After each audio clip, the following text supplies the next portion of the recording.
అహనా, అందరు తరపున చేతులు జోడించి క్షమాపణ కోరుతున్నాను. వీలైతే క్షమించు. అహనా, ఇందులో నీ తప్పేం లేదని నాకు తెలుసు. నిన్ను వెళ్లకుండా ఆపడానికి నా వంతు ప్రయత్నం చేశాను, కానీ చివరికి నేను విఫలమయ్యాను. I'm sorry.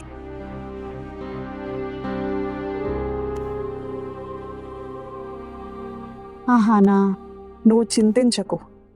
అత్తయ్య కోపం అంత త్వరగా తగ్గదు, కానీ ఎప్పుడు తగ్గినా అప్పుడు అన్నయ్య వచ్చి నిన్ను వెనక్కి తీసుకొస్తారు. ఖచ్చితంగా. లేదో దినా, నేను ఈ ఇల్లు వదిలి వెళ్ళడమే మంచిది. బహుశా నేను ఈ కుటుంబానికి తగనేమో. ఇక ముందు నా రాతలో ఏముంటే అది నేను చూసుకుంటాను.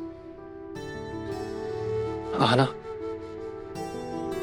మీరు ఫంక్షన్కి వెళ్ళాల్సిన అవసరం ఏముంది?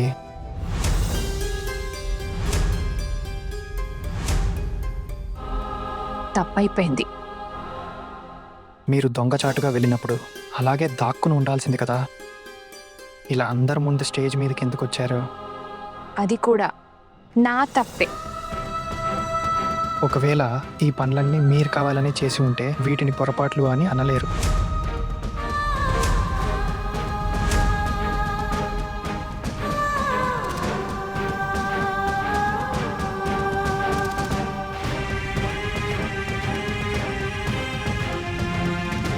నా తప్పులకు శిక్షను నేను అంగీకరించాను.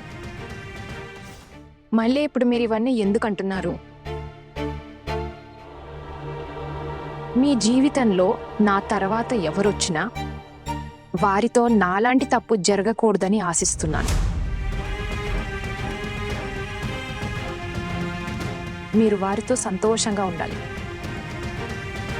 మీ ఇంట్లో వాళ్ళు చెప్పినట్లు వినండి, మరియు మీ మాటలన్నీ కూడా వినాలి. మీ వంశ గౌరవాన్ని కాపాడాలి.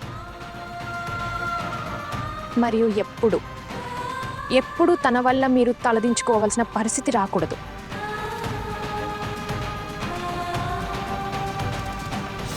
నేను ప్రపంచంలో ఏ మూల ఉన్నా ఎప్పుడూ మీ సంతోషాన్నే కోరుకుంటాను.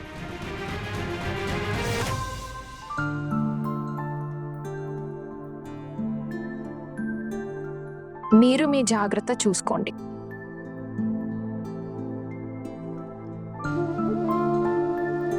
అహానా, ఈ అనవసరమైన మాటలు ఎందుకు మాట్లాడుతున్నావు?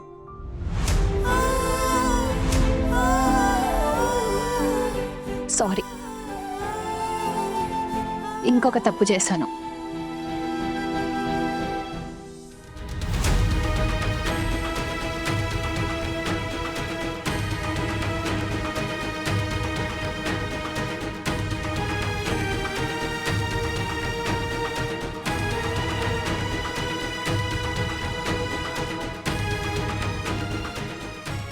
మరిది గారు, అహానాను మీరు ఇలాగే వెళ్ళనిస్తారా? తనని ఆపరా మీరు? నేనేం చేయాలో వదినా? నా చేతుల్లో ఏమీ లేదు. మీరు విన్నారు కదా, అహానా స్వయంగా అమ్మతో ఈ ఇల్లు వదిలి వెళ్తానని చెప్పింది. మరి ఇందులో నేనేం చేయగలను? అమ్మ కూడా ఈ ఇల్లు వదిలి వెళ్తానని అనడం మీరు విన్నారు కదా. నేను ఇరుక్కుపోయాను వదినా. నా చేతుల్లో ఏమీ లేదు. అర్జున్, అమ్మ వెళ్ళిపోతాను అనడం సరైనదేనా? వదినా, అమ్మ మాటను నేను తప్పుపట్టగలను మీకు అనిపిస్తుందా? అంత ధైర్యం నాకుందని మీకు అనిపిస్తుందా? మీరు కేవలం మీ భార్యను మాత్రమే తప్పుపట్టగలరు కదా అర్జున్. నా ఉద్దేశం ఏంటంటే, మీకు అనిపించడం లేదా? అన్నింటినీ మీరు సరిగ్గా పరిశీలించాలి. సొంతంగా కూడా కొన్ని నిర్ణయాలు తీసుకోవాలి. సరే, వదిలేయండి. ఇది మీ సొంత జీవితం.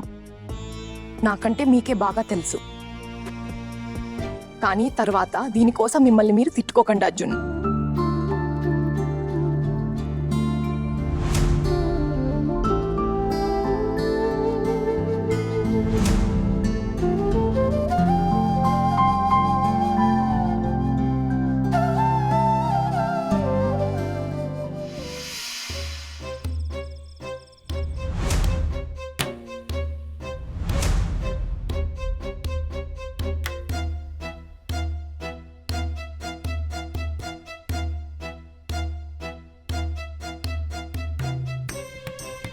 అమ్మా, మీ ఆరోగ్యం బాగుంది కదా?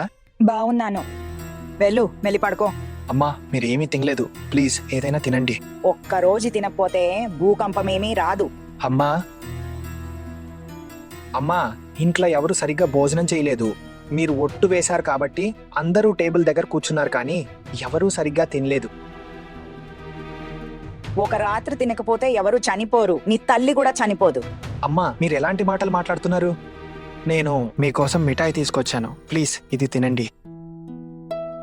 అమ్మా, నాకు అర్థమవుతుంది మీకు అస్సలు బాలేదని, నా భార్య వల్ల మీరు ఇంత ఇబ్బంది పడుతున్నారని.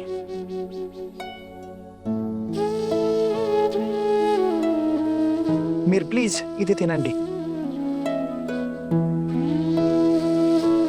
నీ భార్య అంటే ఇప్పుడు నువ్వు నీ భార్య పక్షాన మాట్లాడతావా? అవును, అందుకే చేతిలో మిఠాయి పట్టుకొచ్చావు.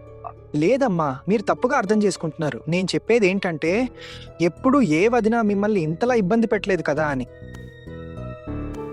సరే సరే, నన్ను విసిగించకు, ఒంటరిగా వదిలే. సరే సరేనమ్మా, ఈ మిఠాయి నేను ఇక్కడ పెడుతున్నాను, కానీ మీరు ఇది తినండి అమ్మా ప్లీజ్. నీకేం కావాలి? ఈ మిఠాయి తీసి బయటపడేయమంటావా? లేదు, సరే సరే అమ్మా, సరే. మీరు కోపం తెచ్చుకోకండి. నేను మీతో ఇంకేమీ చెప్పను. నేను వెళ్తున్నాను. Good night. సరే వెళ్ళు, లైట్ ఆపే.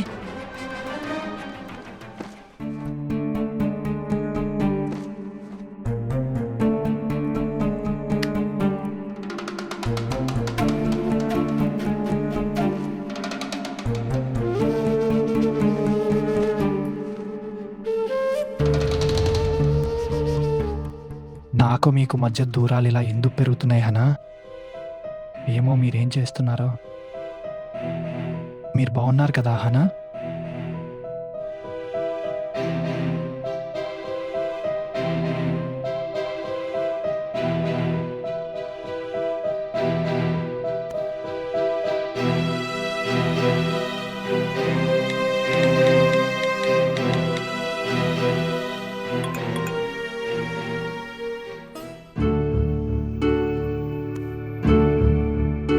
పడుకుంది.